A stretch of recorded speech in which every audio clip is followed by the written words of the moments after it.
Hello, everybody. Welcome to the Raymond Corporation LinkedIn live event. This is our third event for the program that we have so far. My name is Jack Como, and today I wanted to first wish you, your friends and family, that they're safe and healthy through these uncertain times. Very important.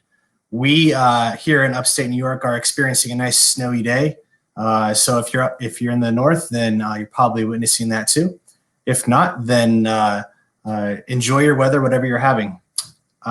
Let's talk about the uncertain times. In today's world, we have a lot of technology solutions that are offered to any organization to help them with things like efficiency and improvement in process. And those are very important for any organization to implement and do well with the implementation of it. Today, we're going to talk a little bit about how that can be improved.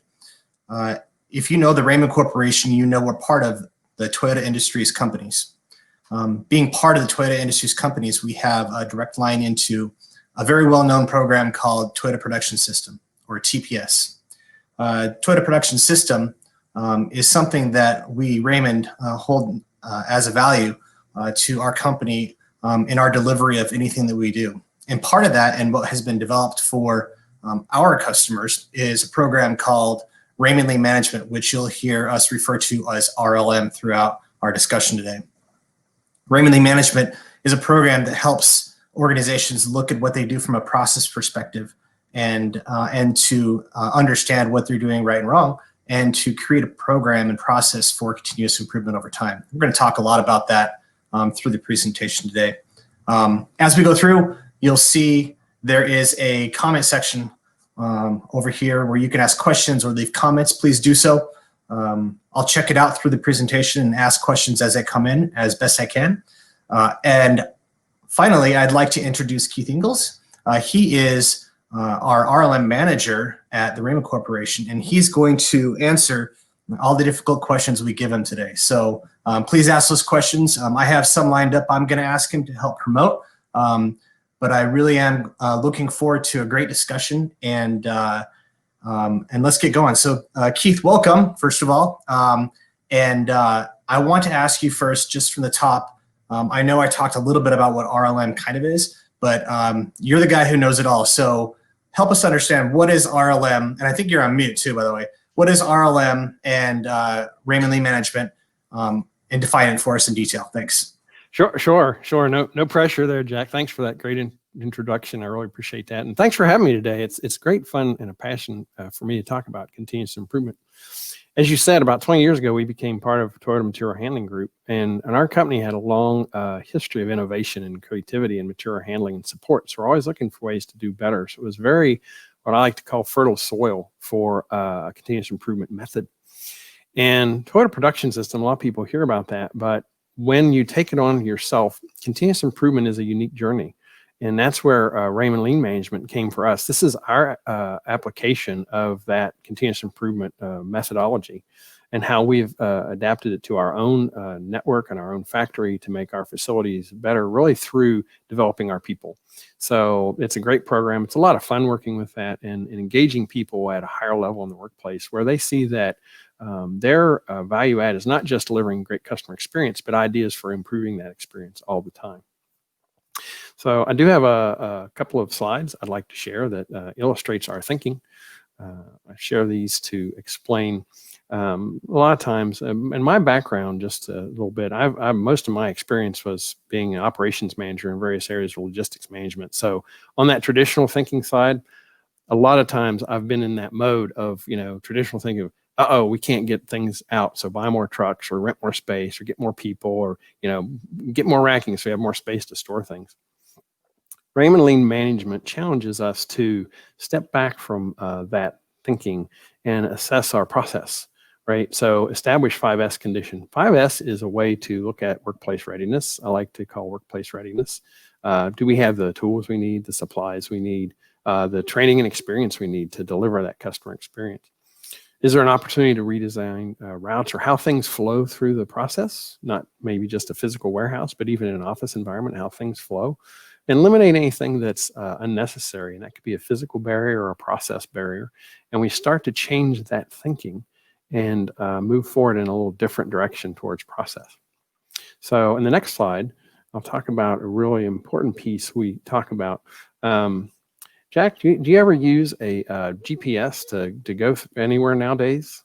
It's what I call the map method.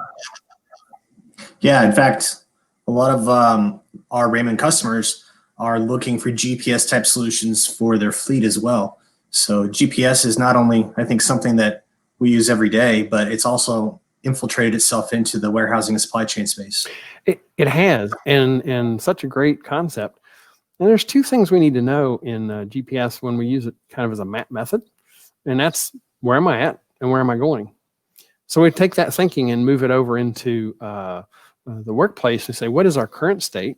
Where are we at today in terms of what do our customers want as far as cost, speed, how we use our space, and we've got labor shortage there, but that could be a skill shortage. We move over to the ideal state. So we want to have maybe increases in productivity or efficiency, more engagement from our associates, reduce cost. These are kind of things we ask. So we would refer to that, I would coach that as that's the gap. Here's where we're at. Here's where we want to go. So we're going to find ways now to close that gap in our processes.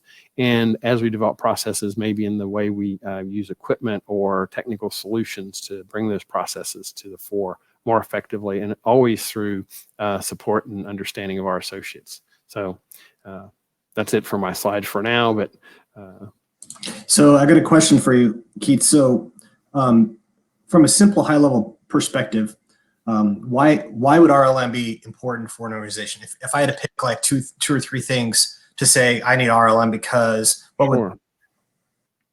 Sure. Our RLM is we bring an overall concept of continuous improvement to your organization. So that means it's very broadly applicable to anything. And a lot of times, one of the things, getting away from the production terminology of TPS, we say lean management. It helps us explain. You can use this anywhere, and certainly I've used it in a lot of office environments. And some of my most successful practitioners actually start with it at home and learn that this simple thinking works. So we want to give people the opportunity to bring those new solutions to the workplace, but empower them to do so. So I've got another slide that shows it's our logo, and it's kind of it's got a marketing tagline. Yep, there it is. Thanks, Neil. So in that, it's got better thinking, better process, better business. And I know this is a marketing piece. Maybe people look at it and say, oh, yeah, that's kind of cool. But really, I'd like our audience to understand this is how we approach supporting our customers. We want to help them with thinking about how they do the work and engage their people to how they do the work and lead that into better process and better solution methods. And that leads to the results of better business, right? If we give our customers great experience, they'll do more business with us. And it really, again, it starts with those associates. So I have a really good story from engaging associates. Sometimes we find that a little difficult. I certainly have a few challenges and some pushback. There's in the next slide, there's a picture of a before and after of a shared tools cabinet. And this was a group in South Carolina, one technician particularly I enjoy working with, and that group's been a lot of fun. So shared tools cabinet in a service area. And you see the picture there to the left, it's the before picture, right? So this is a shared tools cabinet, all techs go to it. And one of the techs, and we were trying to engage in this process, and his supervisor had experience in continuous improvement in RLM, and as did I, and we were trying to gain his support. His first response was, yeah, okay, I hear about this 5S stuff, but I don't have time for 5S. I've got work to do. Now, that's actually the right attitude. I want him to be engaged and focused on work. So his supervisor put him in charge of this cabinet and this project. And it was his project, do it however he wanted. So, of course, he goes in, he straightens it out.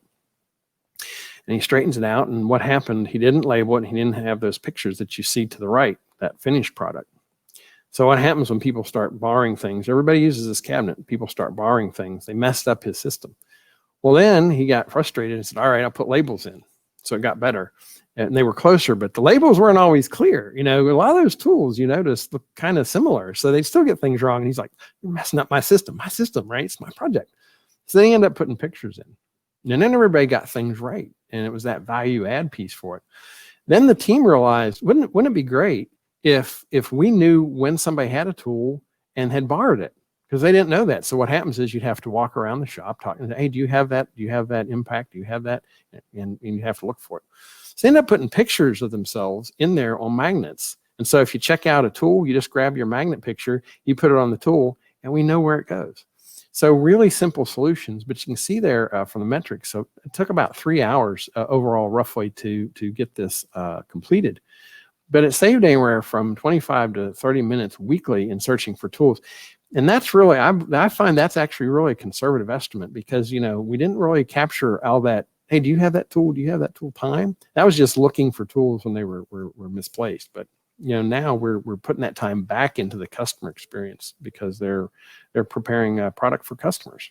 So thanks for that, Neil. So Keith, we actually have a question and a comment. I'm going to start with the comment. Adam stated his son, who's 12 years old, is using the kata approach to improve his grades, which is pretty cool. And then Kate has a question, says, how can I involve my workforce in the RLM program? Sure. Well, let me address the workforce involvement first. Workforce involvement is really a great opportunity. And just like that cabinet example, find small areas to involve your associates. One of the questions I like to ask in coaching is, who is the expert of the work being performed? And pretty consistently, people look around and say, well, the person doing the work. Okay, that's true.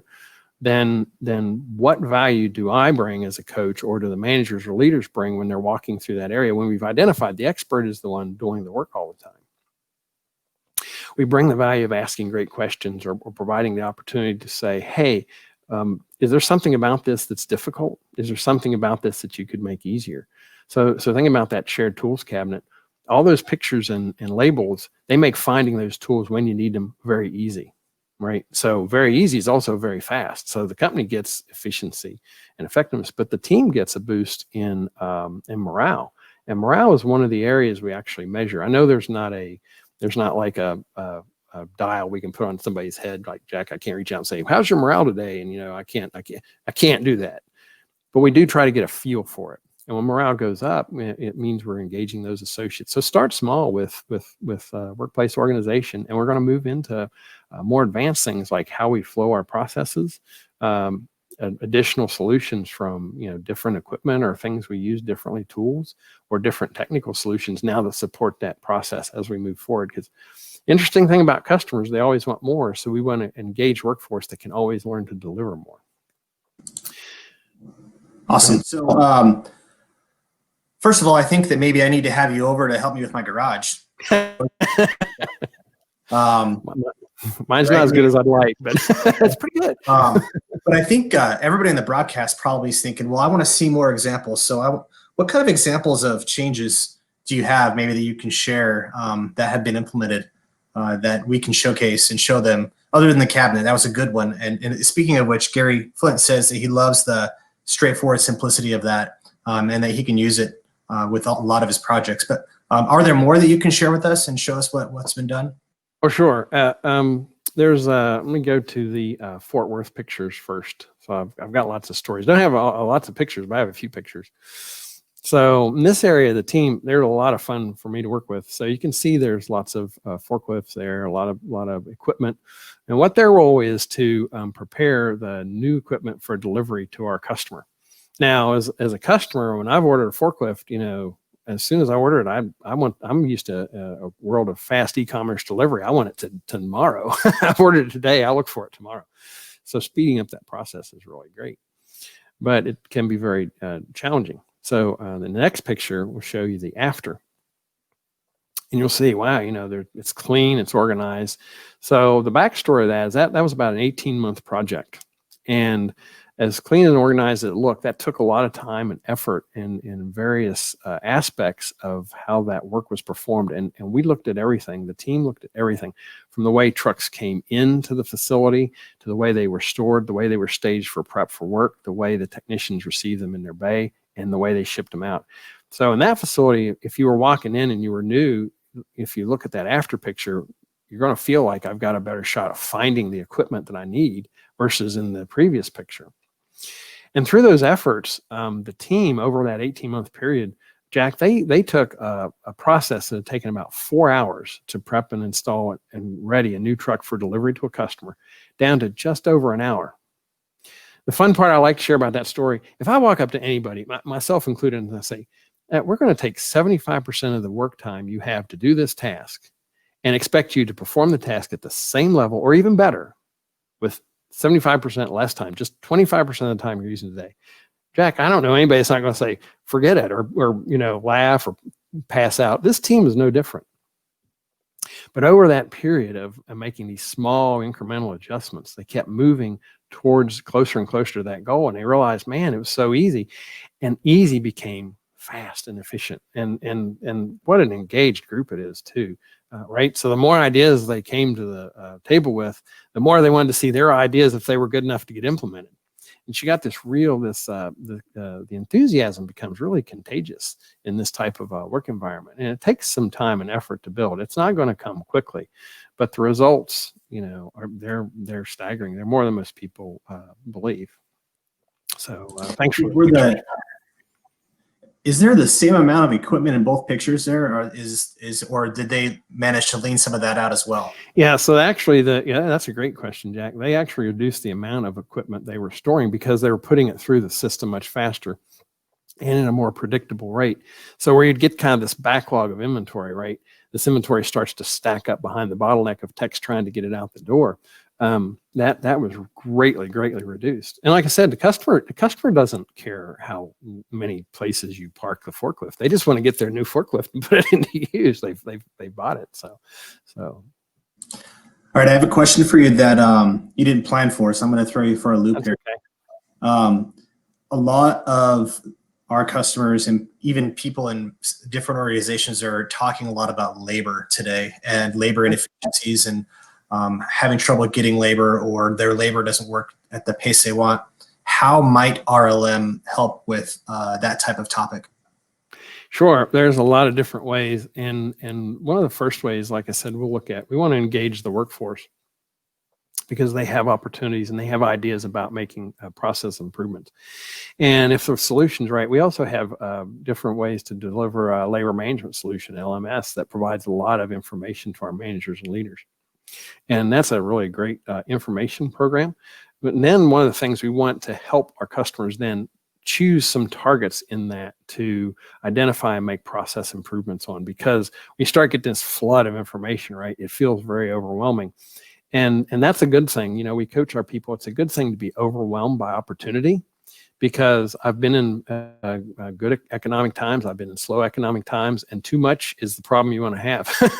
That's the problem. So that's also the challenge we want to be able to address. And the way we want to address that is by picking a few key targets and trying to work those rather than trying to look at the whole picture and say, I'm going to jump from the bottom of the mountain to the top in one swoop. We don't have that capacity. None of us do. Like that Fort Worth picture. Yeah, the after is fantastic. That's 18 months of diligent and deliberate effort, right? It didn't come overnight. Now I can tell you it's sustained, but you had to put it in place. So things like information systems, and we have some great solutions to use. When they're put in the right application, they're going to deliver some great results. But it starts with that change in thinking. Awesome. So Doug actually has a question that I'm going to try to cover a little bit, and maybe you can add on to it. Sure. He wants to know if there are any suggestions on running lean events while social distancing. And Doug, my initial reply to that would be, as you go through an RLM program and you are continually improving your process and improving what you're doing in your space, it will automatically promote you to do more with less. When you do more with less, it provides you the availability of doing things like distancing and separating things that maybe need to be further apart versus closer. And as actually in the pictures you saw with Keith, and that's why I asked the question I asked, how were there less trucks being used there? And it actually looked like those trucks were social distanced in that picture. Yes. So, yes. So good question, Doug. Anything you want to add, Keith? Just the piece that one of the things we want to coach people through is the idea of effective change management through continuous improvement. a lot of times with continuous improvement, we're faced with doing something we've never done before. Like, all of us, a lot of us are building new virtual skills, right? In the COVID environment. So we coach not to be afraid of that change, but to manage that change effectively. And that means involving people and getting the idea across. What's the why? What's in it for me? You hear people say, right? The WIFM. The WIFM is we're trying to keep each other from getting sick and passing this contagion. So there's a good what's in it for me. So then what do we need to do to protect each other? And that has a lot of power to it, as opposed to, well, we just need to keep distance. Well, why do we need to keep distance? That aspect is really important, and we'll start to engage that workforce. Awesome. All right. So a big topic I hear all the time in the business that I work in is automation. Gets back to the labor question earlier, but I think more importantly, from an RLM perspective, how do RLM and automation work together? And before you answer, I just want to make sure everybody understands we at Raymond, when we approach our customers that are seeking automation, we use a philosophy we call optimize before you automate. And that premise is based on our RLM program and what Keith is talking about. And the idea behind it, from any technology solution that we have, most importantly, automation, is that our customers have done something to make their process better, so that you're not just automating an inefficient process. But I think there's a lot more to it than that. So I'm going to let Keith go ahead and answer that and maybe show us some stuff on it. Sure. So there's an opportunity with optimize before you automate, and that's a great lead in, Jack. Thank you. But the optimize piece is where we're going to start to create the thinking around the thinking, right? Better thinking, better process, better business. So that's also that same sequence. We want to think about the process, because an automated solution is usually going to speed up what we're doing. If what we're doing creates a lot of problems, or what we're speeding up, we don't have room for the inventory, or we don't have a way to get the inventory out once we speed it up. You want to be careful when you start speeding up a process if everything in the system, in the process, can get it in the door and back out the door into our customer base. So the RLM piece helps us step back and look at that, because when automation is used in the right application, it's fantastic. And sometimes, we'll hear people talk about, I've heard this, and Jack, maybe you have too, but I'll say, the automation is going to, reduce the workforce level. I'm like, that's never been my experience. My experience is we want to use our people in those creative areas where they bring the greatest value to their role, and not in those repetitive motion areas where automation is a really fantastic solution. So you showed me an image before of a service van. Yep. Can we look at that? I think that was really impressive to me. So can we look at that? Sure, let's bring that up. Okay. So a couple things, Jack, I'd like to share with you. First, these are real images. These aren't staged, and the organization to the right of the screen is sustainable, and the one to the left. Let me talk about workplace real quickly first, Jack. So that workplace, no, I don't know anyone that has put a chaotic workplace in place and thought, well, that was really great and that was really helpful to have, disarray and disorganization. That's not how it happens, and it kind of evolves. There's a rush, there's a sense of delivering to the customer, and I'm just going to pitch my stuff up in the van really fast, right? It's not trying to do the right thing. It's understanding how better to do the right thing. So in the before picture, in that disarray, we've got some metrics up there, and it shows, the prep time was longer, the time to complete the job was a little longer, because you're looking for tools or you're having to move stuff out of the way. And again, you get back to that customer experience. Does the customer care how long it takes you to get your tools together to come in and do the service work? They just want you to do the service work. So through that more organized van, it's very easy to grab what you need and take it into the facility and start to work. And that's why I said there's opportunities in that in the workplace all the time. And it's a great place to start to engage people, because I've been on van projects like this before, and the technicians, their mindset's fantastic. One of the fellows that I worked with some time back, he was so happy, and he was a newer hire. He'd only been with the organization about 3 months. he was so happy with his van. We got some dirt, on the floor and stuff when we were helping him organize his van. He was sweeping it up and cleaning it because he didn't want anybody to mess up his. Oh, this van's fantastic. We put in new lighting for him. His morale was like, I can't believe we're getting to do this. So he's gone out. What a great customer representation, right? To have organization, but not only that, but a really happy and engaged associate at our customer sites. So just a great opportunity. And you can see the metrics improve. Those are results that happens after the fact. So the pre-work is get the organization and get stuff where you need it in the sequence you need it. And the result is going to be a faster delivery to the customer. Awesome, thanks. So we got some questions flying in. Both Gary and Chris are asking questions around culture and what this does to their culture. And specifically, Gary's wants to know how you keep people from becoming complacent and everything you put forward is lost.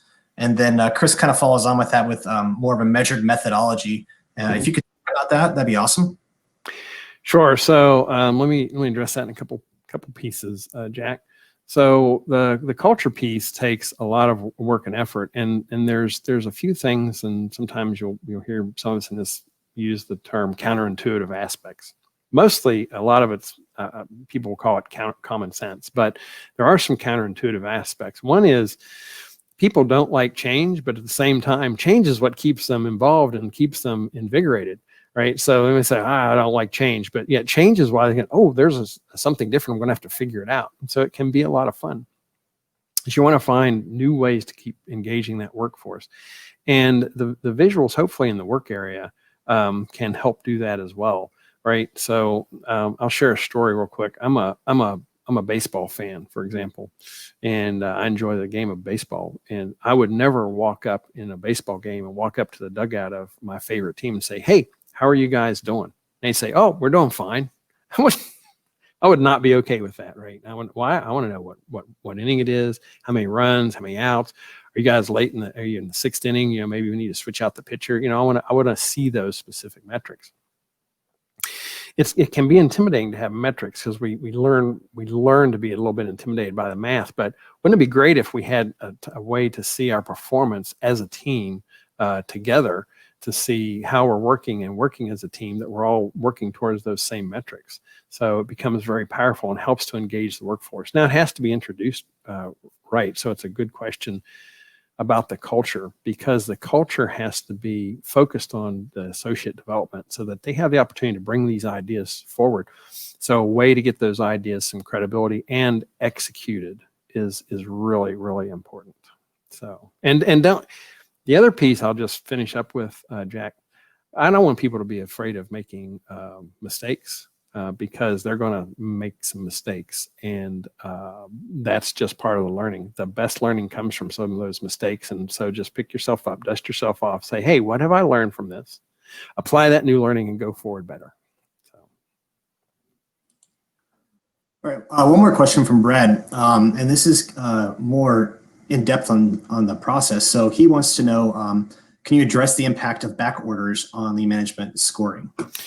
Sure. So back orders becomes one of those targets. So, if current condition is, we'll say 10% back orders, and target condition is to have, 2% or less back orders.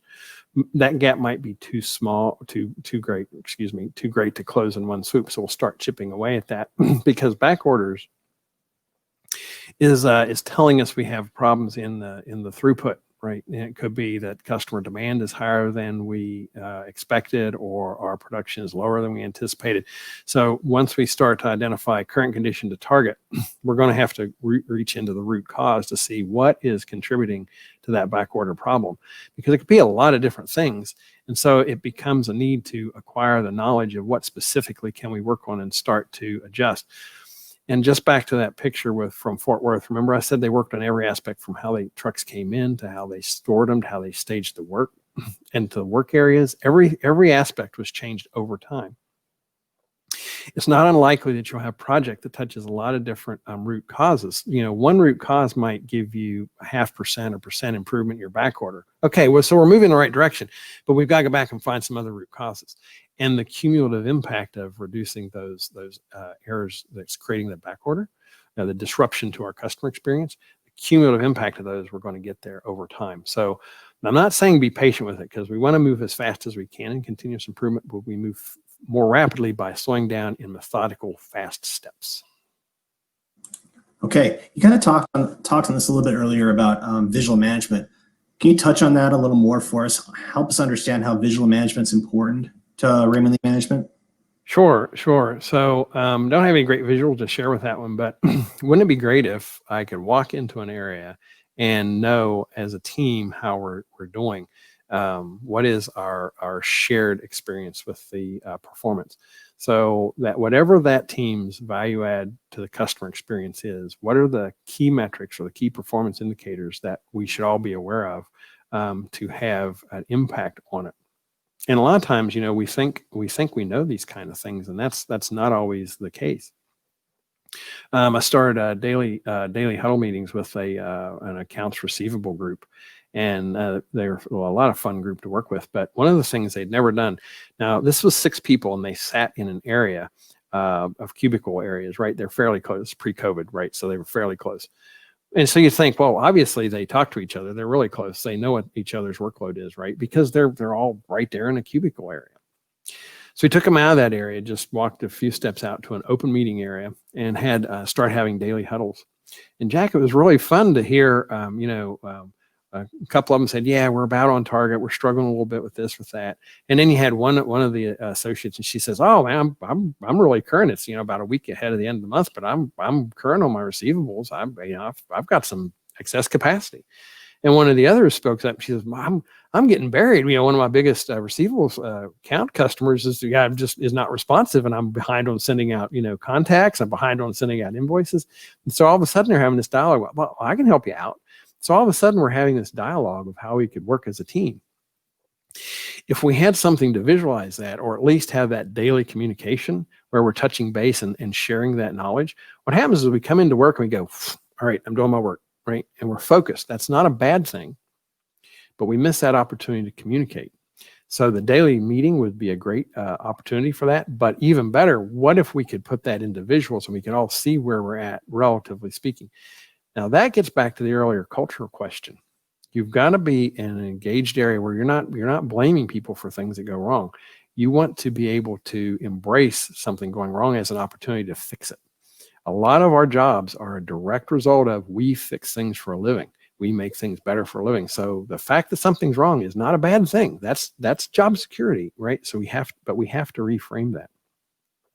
So if we had visuals of people walking into an area, right? If you're walking into a scoreboard and you've never been scored out in the open like those guys on that baseball team are, that can be intimidating. You're like, look, everybody knows I'm up to bat.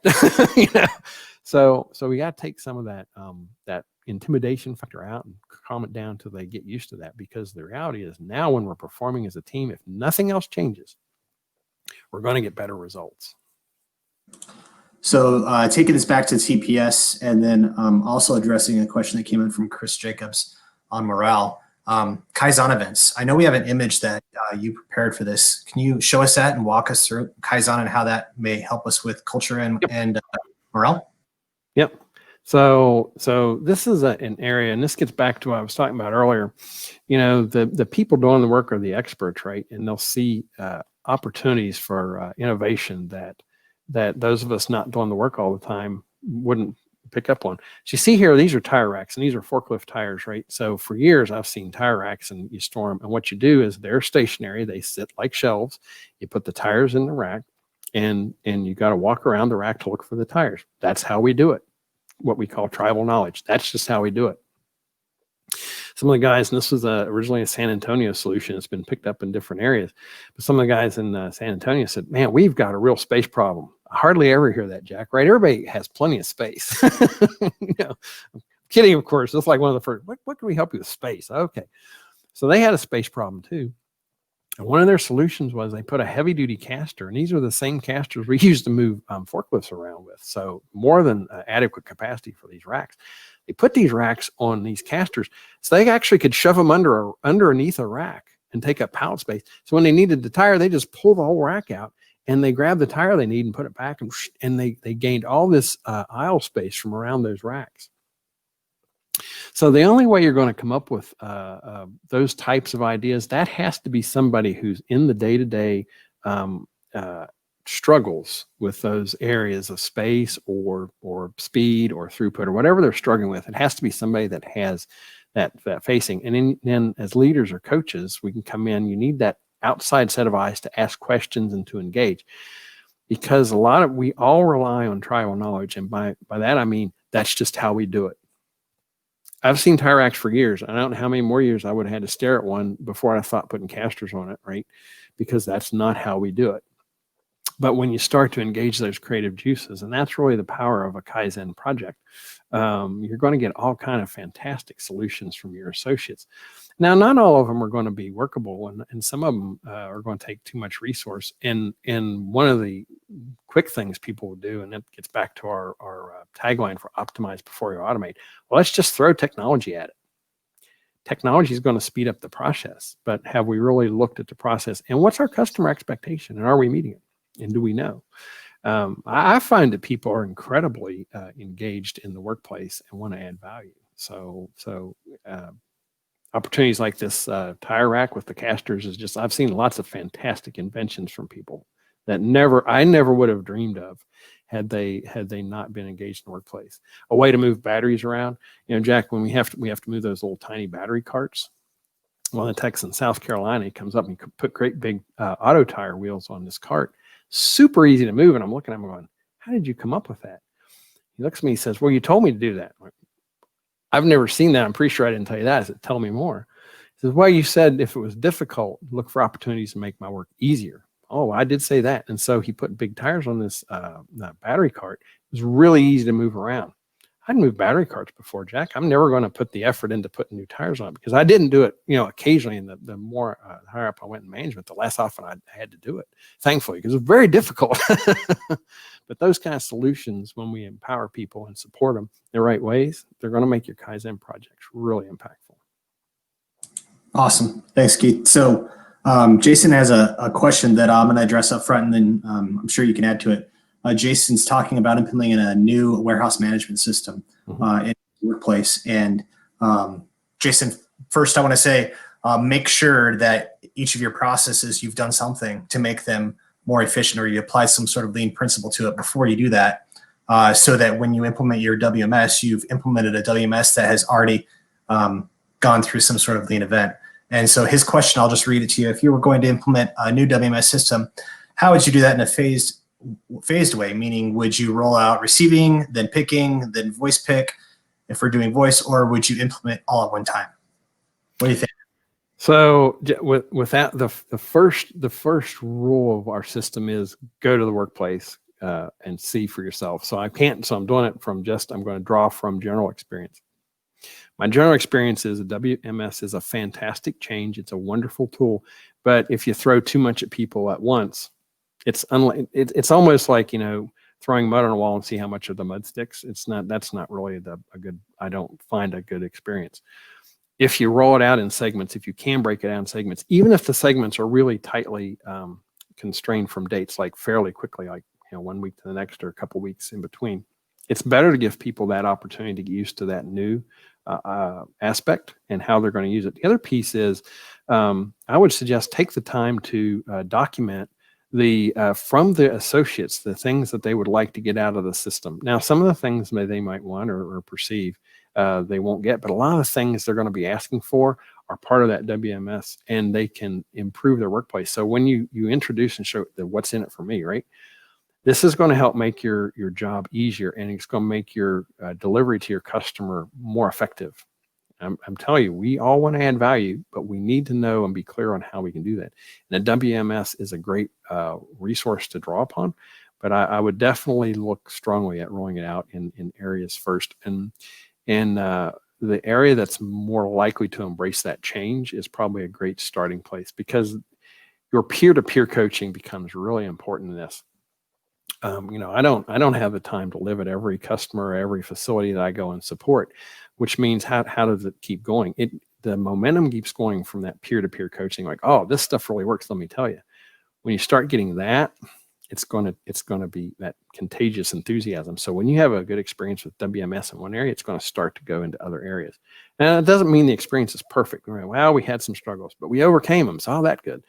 You have to manage some of that communication, but when your people start coaching peer to peer, it's so much easier to roll out new opportunities, because WMS is going to bring a lot of information to you that you really need, and it's important, but maybe you didn't have before. So how do we use it?